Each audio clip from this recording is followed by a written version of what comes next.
Guys, gals, and fellow gender non-conforming pals, welcome back. I am C28, and it is time for another episode of Synthetic Design. As you can see, we've had a bit of an upgrade here. I'm now on a circle, where previously I was not. And you have a full view of the Moog Matriarch, which will be very, very useful if you want to replicate these sounds.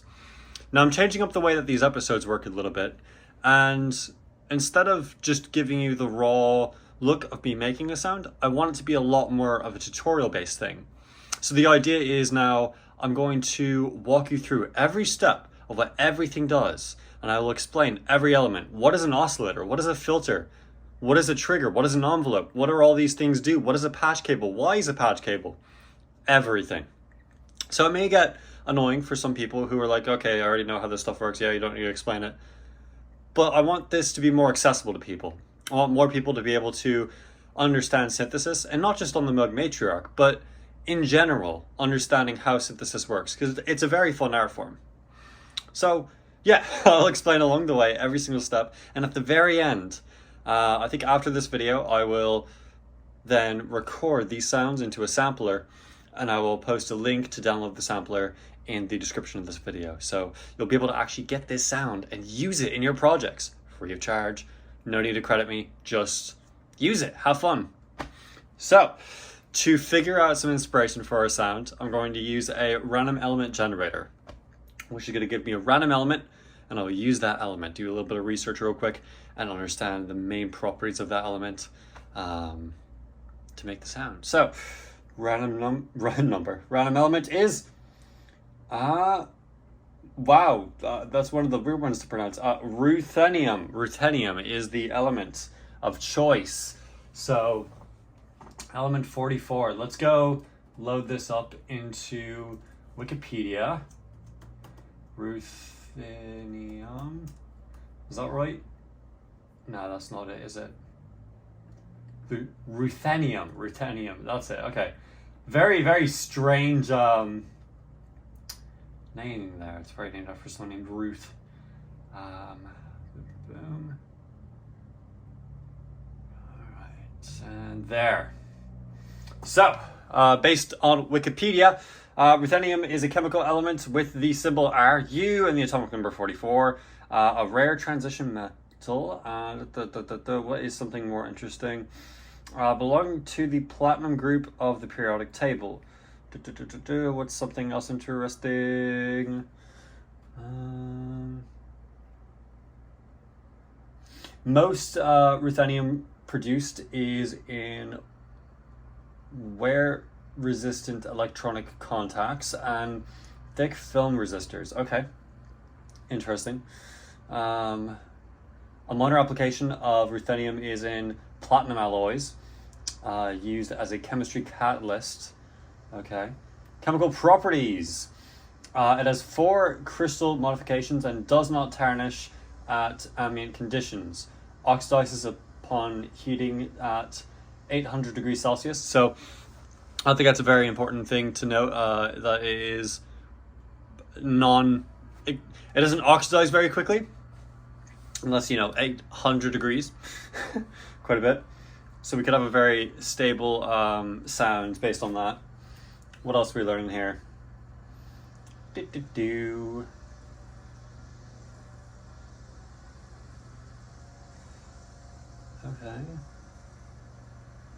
Used in several alloys as a superconductive material. So, we could have it where like it flows from one side to another. So we could use pitch bend over here.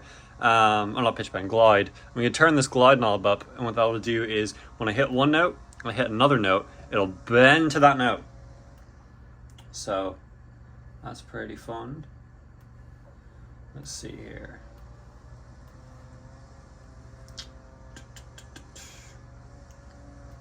I'm trying to find one more thing that's just like super interesting about it. I could probably just search up interesting facts about ruthenium. Okay, facts about ruthenium. Let's see. One of the most effective hardeners for platinum and palladium. Well, that's good to know. It's a hardening substance. And it loves to work as an alloy, it seems. We'll go to one more site here, and that'll be the last one. Has a very strange crystalline structure. It is rare, I'd imagine so. Existing at a concentration of about 100 parts per trillion. Oh my goodness. Cool.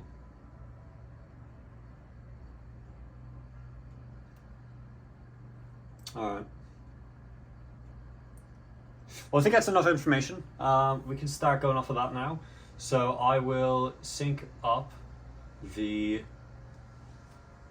matriarch with Logic Pro. I'm going to be recording, so let's see here. Oh, it's right. Okay. Before you make any sound, we do need to do two things. Thing one, we need to pick the oscillator we're going to be using. So over here in this section, we have 4 different oscillators we can use. They're all practically the same, with the exception of the first one. The only difference here is that these second, third, and fourth oscillators allow us to change the fine tuning of them with this frequency knob. As you can see, instead of that, we have the sync enable button on oscillator 1. So I'm going to choose oscillator 1, and what I'll do is I'll go into the mixer here, and I will just turn it up halfway. And that halfway point isn't actually 50% volume, that's 100% volume. When you go over on the matriarch, that overdrives it. So there we are, oscillator 1 up. And the second thing we have to do is we have to mess with our amplitude envelope. This is how the sound comes in. So right now, it comes in instantly, decays instantly, releases instantly, and doesn't make any sound. So it's pretty much nothing. Now you might be able to hear some popping. That's probably just, yeah. That's probably just an effect of the analog technology wearing down over time, but we can turn the sustain up. We'll start to hear stuff. There we are. Oh, I see. Right now we have 4 voice polyphony, or periphony, which means that when I hit one note, it hits the first oscillator. And the second note hits the second oscillator, the third one, and the fourth one. But because they're all off, it's not doing anything. So I can turn them up real quick and show you.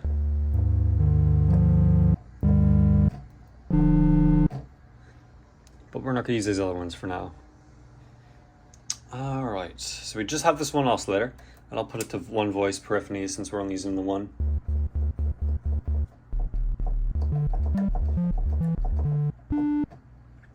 And so the first thing was that it was very good at creating alloys, and it's a hardening substance. So we want something hard. For that, I think I want to... That's difficult. I think I want it to have a plucky sound. So to do that, to give it a plucky sound, I need to use the filter envelope here. So what that will do now is the filter will release itself in accordance to this envelope generator, which tells it how fast does it come in, how fast does it go away, how high of a sustained value is there, basically like the same with your amplitude, how long does it stay on, or what is the volume at which it stays on, the intensity of it staying on, and then finally release. When you release it, how long does it stay on? So first we need to actually activate the filter, and to do that we're just going to move the cutoff knob. And now you barely hear anything. This is pretty much filtering all the sound out. The only thing that's left, I can barely hear it, is some very low frequencies, because all the high frequencies have been cut out. So now what we're going to do is we're going to increase the envelope amount, which will then tell the filter to be gone, go away, at the rate at which this filter tells it to. So we'll turn that up. There we go. And it's not doing anything now because we don't have any parameters set that'll give it the sound that we want. So first I'm going to move up the decay. It takes a little bit more time now to go and release. Now in the amplitude envelope, I want to give it some release so that when I let go, it's not just instantly stopping. It'll give it some time extra. We also got to do that on here 2.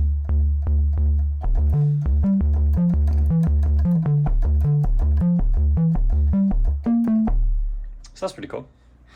Now we have that plucky sound.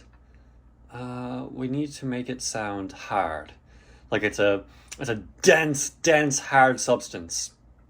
So to do that, I think I want to mess with the pulse width modulation on some of the other oscillators. So we can keep this waveform here. Actually, let's overdrive it. There we go. So we'll overdrive oscillator 1. So it really like grinds through there. You get that real bass sound, intense bass sound. So now we're going to go to oscillator 2. So I'm going to turn up oscillator 2. Right now it's set for pretty much the same thing as oscillator 1. So you hear a little bit of phasing, which is where the frequencies are not quite matched, so they kind of like weave in each other. But I'll just change this one to be 1 little octave higher. And I'll change it to a different waveform here. So the waveform it's on right now is a triangle wave. Essentially, you have your wave is going up, down, in a triangle fashion. We can change that to a sawtooth wave, which looks like a sawtooth, or a square wave, which looks like a square, or a pulse width. And a pulse width is very fun. Pulse width allows us to essentially modulate a square wave by changing the distance between the peaks. So typically, the peaks are going to be equidistant. You're going to have a peak that goes for 1 unit of time and the peak that goes for the same unit of time, but you can actually have it where one is condensed, so it doesn't have the same amount of time it lasts for. And that sounds very interesting. And now we're going to have to use these patch cables. So I can take the information out of an attenuator here and plug it into the pulse width modulation section of oscillator 2. Now, an attenuator typically is just used as a way to change the amount of a signal you have. To attenuate simply means to reduce, to get rid of a certain amount, or reduce in value. So that's typically the use of an attenuator. Now, right now, it's giving it nothing, so you don't hear much. You just hear a standard pulse width. It's got a little bit of modulation in it, but not quite as intense as it could be. So we can move this up a little bit and you'll hear it change.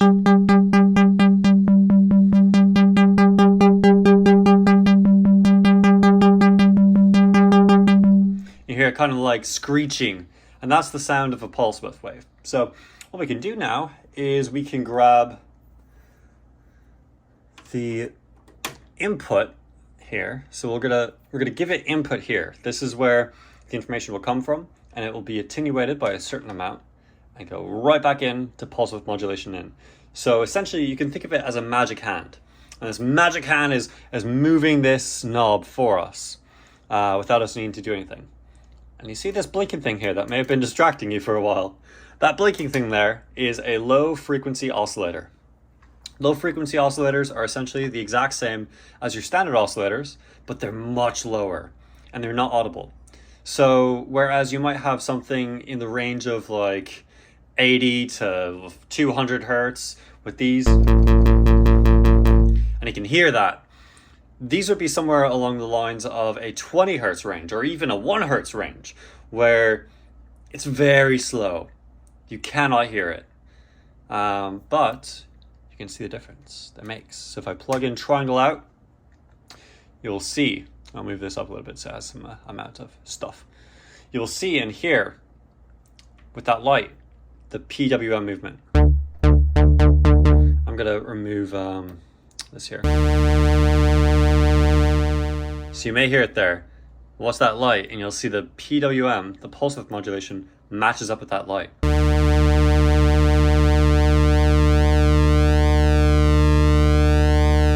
I can increase the amount too, so it's a little bit more noticeable by just pushing the attenuator up.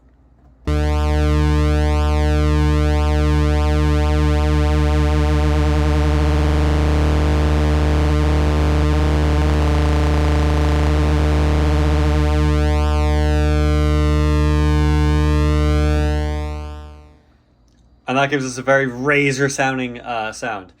Now, razors aren't necessarily strong. So to give it a dense feeling, a very resistant feeling, like it's titanium or something. we can give it thickness. And we do that by boosting a very specific frequency range. So all we really need to do is mess with the filter and just tune it tune it exactly where we would find that sound appears.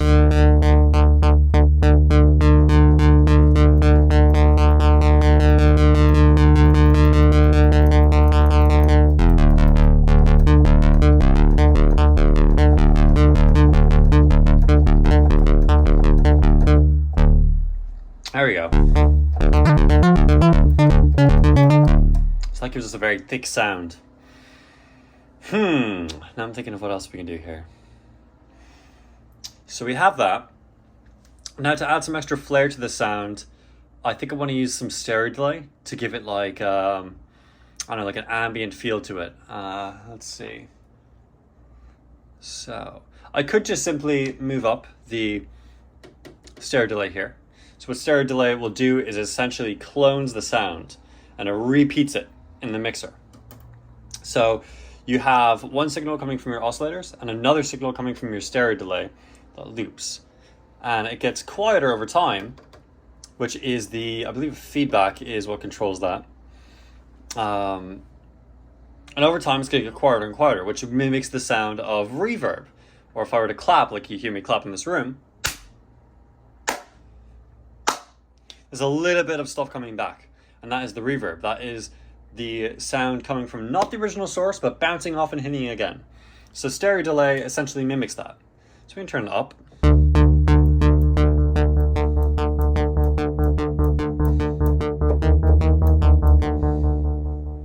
And here's dun dun dun dun dun dun dun. And this mixer is just going to control the intensity of, not really the intensity, but it's going to control the level, like the volume, but level is the term you'd use in audio because it's not actually making sound. It only makes sound until it gets put in this YouTube video and then out of your speakers or your headphones or whatever, and then you hear it, then it's sound. But technical stuff.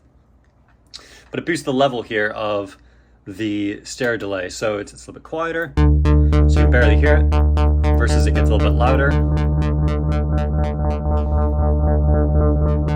And it does the opposite effect to the mixer here. So the standard oscillators, their level is being pushed down as you push this up. So it's a very, very simple effect to understand, but it does give you a very fun sound with it. So I'm going to mess with this until it gets to a point that I like. So I want to mess with the time as well.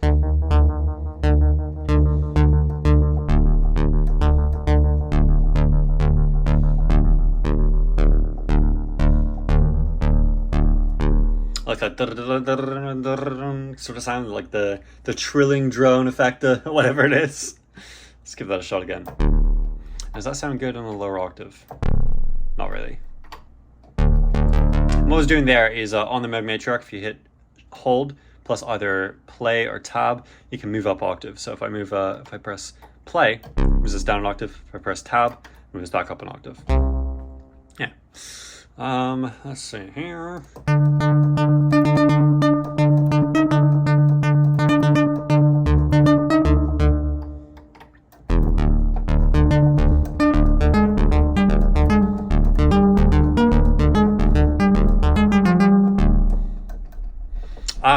Let's see. I needed to turn multi-trigger on.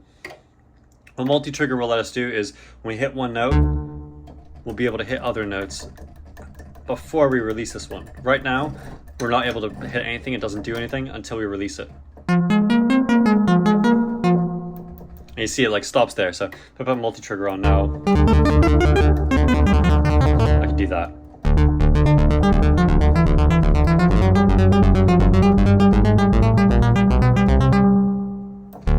Very fun. So let's see. I think what would be cool to do is we could have the same LFO that's affecting the pulse width modulation could do something fun with the time on the stereo delay.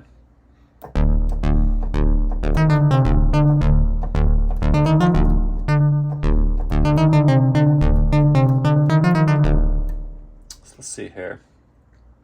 To grab the same signal, what we can do is we can plug it into this multiplier port just on utilities.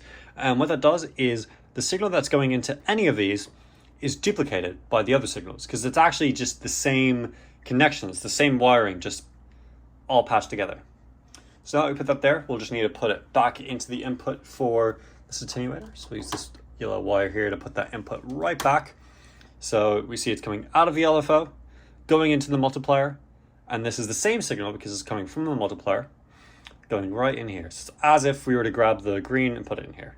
It's basically the same. But now what that allows us to do is we can let's grab another yellow. There you go, so you can visualize it's the same signal. So now we can grab another yellow cable and plug it into either of the two. And now we can plug this anywhere we want. So I'm going to plug this into an attenuator here so we can control the signal still. And let's see. We'll grab the output and we'll use this purple wire for the purple stair delay. And we can plug that into our time. So right now it's basically going to do nothing because I have the attenuator set to fully attenuate, complete zero. Nothing will happen. But I can move it up and listen to this.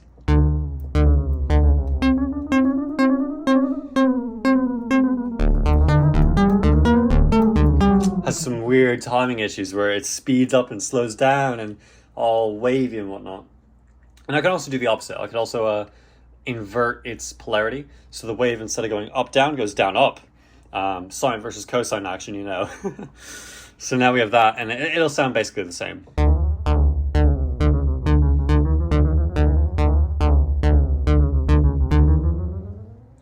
But that's quite a bit of signal. So I'm going to move that very far down. It's basically not there, but you still hear it. There we go. That is still a little intense. So I'm going to move that there. Cool, cool, cool.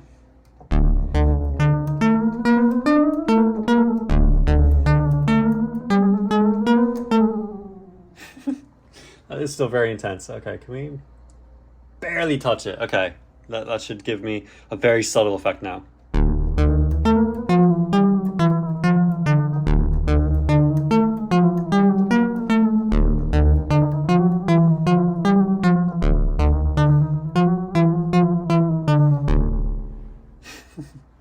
I don't think I like how it sounds in time. It gives it a very goofy, kind of like wavy sound. It is meant to be hard and dark, so it should sound just like, it's like, you know, it is strong alloy metal thing.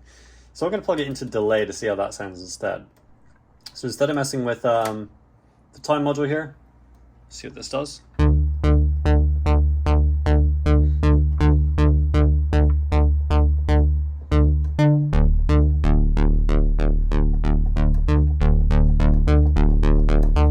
I'm going to be completely honest here. I don't know what that did. But that's okay.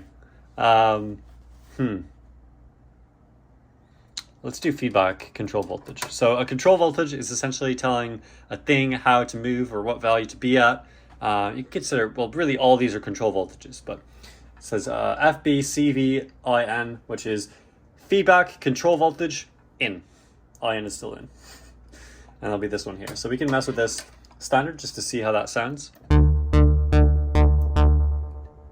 AC keeps going. It's how many repetitions you get, basically. So if I do very low, it's basically just one repetition. Not even.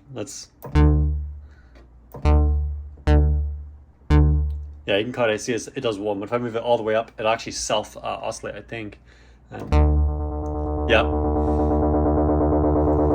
And it just keeps going and going and going. So we can control the amount with this here. So you'll see it'll change over time.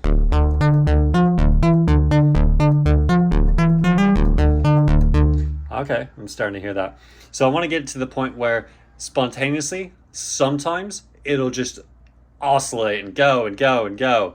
So let's give this a shot.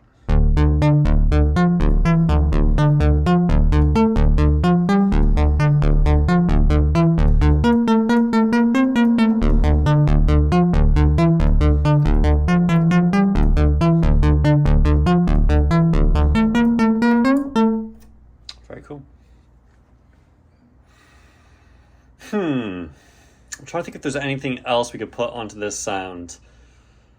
Let's think here.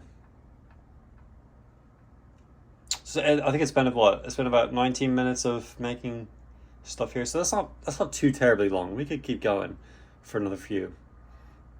One thing I do like, and it's, if you watch my videos, you know it's a cliche of C28. I love acid sawtooth. So they're these sounds of like two waves, that typically a saw wave and a square wave syncing. So you're like doing a little bit of FM synthesis almost, but it's like pushing it, moving through. Think of it as like a wave through water, and your water is the saw wave, and your wave itself in the water is the square wave. Sounds crazy, but I'll give you an equivalent here. So if I turn on sync for oscillator 3, what that will now enable me to do is, if I turn on oscillator 3, I'll put it up a little bit, make this square. So we hear oscillator 3 now. I'm going to turn it off and on. So you hear the difference there. You know which one's oscillator 3. So if I mess with the frequency knob of oscillator 3, you'll hear it start doing some weird stuff. Do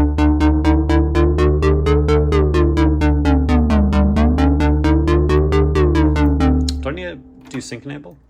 I do. Okay, so I do need to have sync enabled on, but now sync enable's on. So now you'll hear it.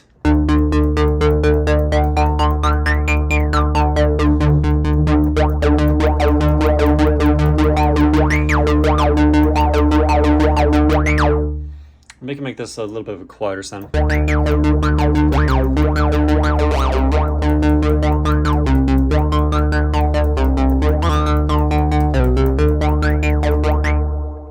just having fun there, messing with that knob.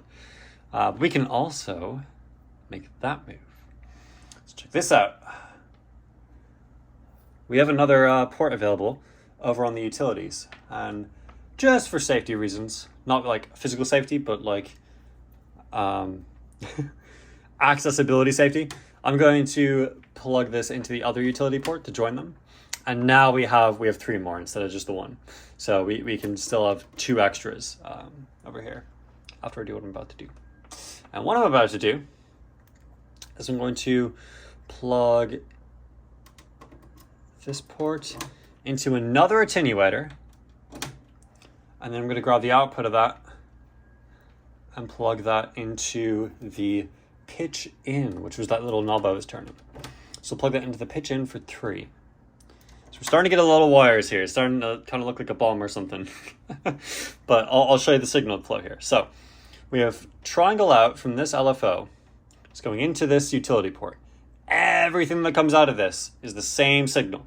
So everything in this little block of 4 is the same signal. So this black wire is coming out of there, so it is the same signal as the green wire. So essentially, the green wire is going to this utility port.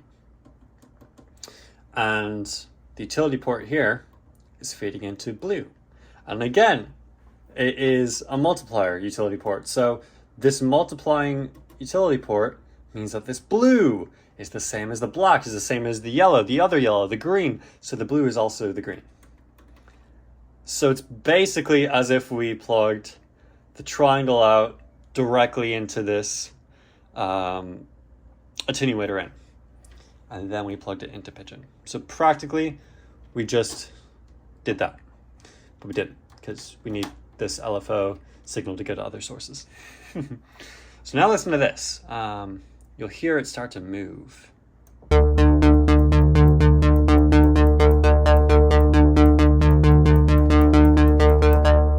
That's pretty fun, because makes some crazy sounds there.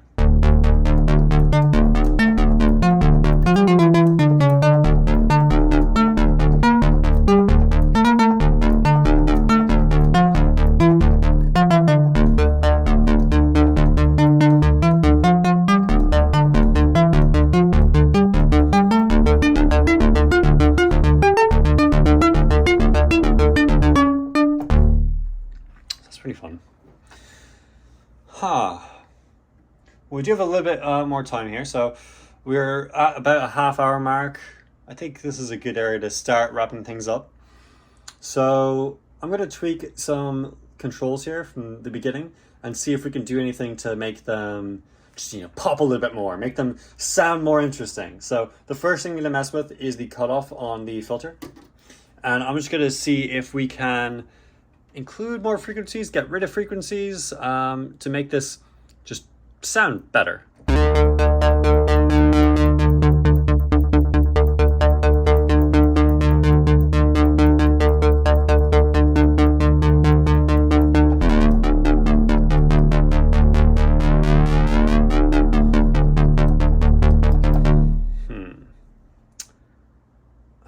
I got an idea. How do I do it though? Aha, I know how to do it. Okay. So, fun idea here, but I need one of these wires. These are stackable wires. So essentially a stackable wire is exactly the same as a multiplier port here, except you can turn anything into a multiplier port, but only for one extra wire. Oh, these are all falling down. They are quite long, unfortunately. I wasn't able to find like short ones, but I'll look into them. I'm sure ericasynths.com or milgmusic.com or even Sweetwater has a bunch of them. But at the time, these were found. They're very, very long. As you can see, they're very long wires. But check this out. They have a port right there. So this port, what that will allow you to do is you can plug in from there and steal the same signal. And of course, if you have another one, you can steal that signal again, keep going. So the signal I'm going to steal is this one here. So because of the way these are made, I have to replace the purple wire, plug it in, and again, this one is the one that was attenuating, or correction, the one that was moving our frequency on the third oscillator. So it gives it this sound. And then I'm going to plug this into the cutoff one for the filter, so it'll give it some movement. And that's done. I can plug the oscillator's pitch bending right back into where it came from. So it still gets that signal.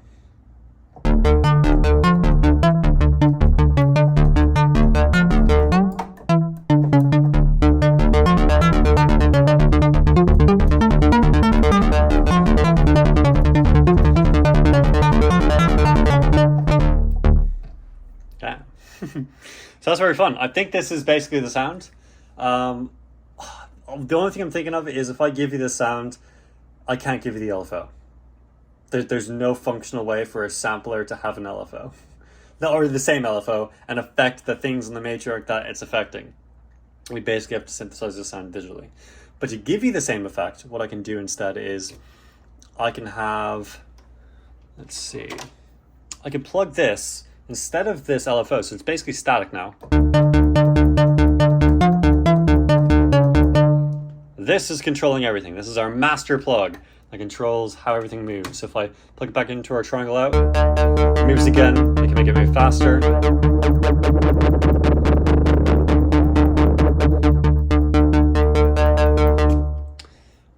What I'll do with this is I'm actually going to plug it into the rear of the matriarch, where it gives us control over the mod wheel. And we can control what the mod wheel does. So let's do that. I'll have to search in the back here. Let's see where that's at. It's in the keyboard section. Hi there. I should probably put a mirror back here eventually so I can see them or mark them up top. Where is it? Mod wheel out. There it is. Boom! So we got mod wheel out. Now that means whenever we move the mod wheel, we do all the same effects that we were doing previously. So let's try that out. So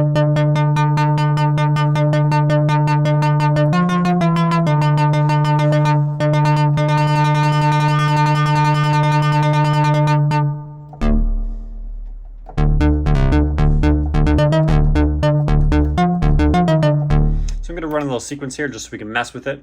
Let's see.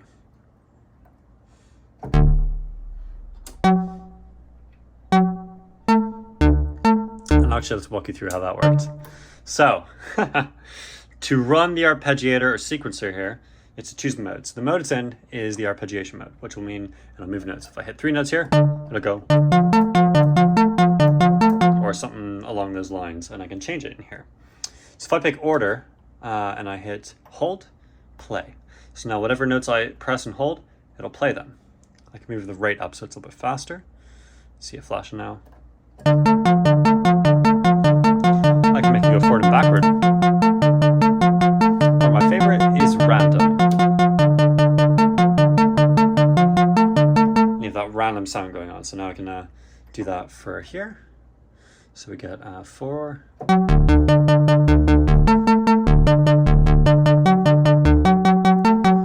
Let's do.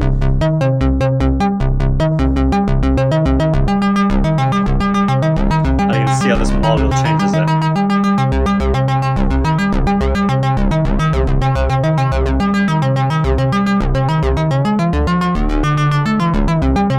That one there is a pitch wheel, so the pitch wheel allows you to do basically the same, but your model looks like the pitch instead of these effects.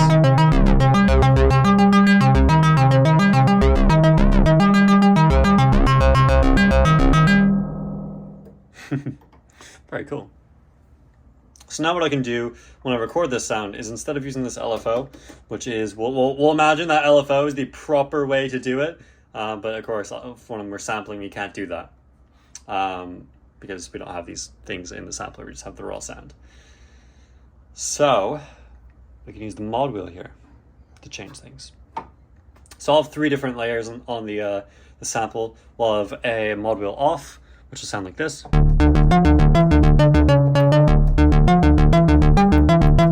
A mod wheel middle, which will sound like this.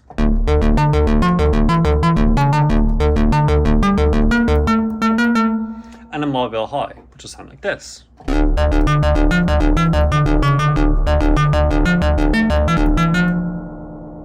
Very fun.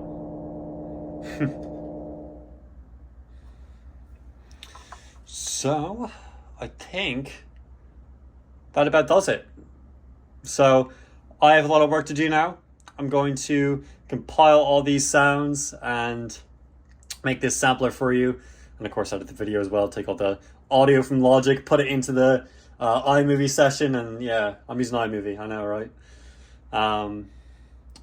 But I think that does it. So I really hope you enjoyed today's episode. It is the highest quality episode I think that I've made so far. I hope you really learned something from this as well and enjoyed yourself along the way. So yeah, if you have any questions or comments, please leave them in that comment section below. I'll get back to them in a future video. Maybe in this little space here I can post your comment and we can respond to it there so everyone can see live.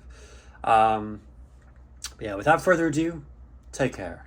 God bless and goodbye.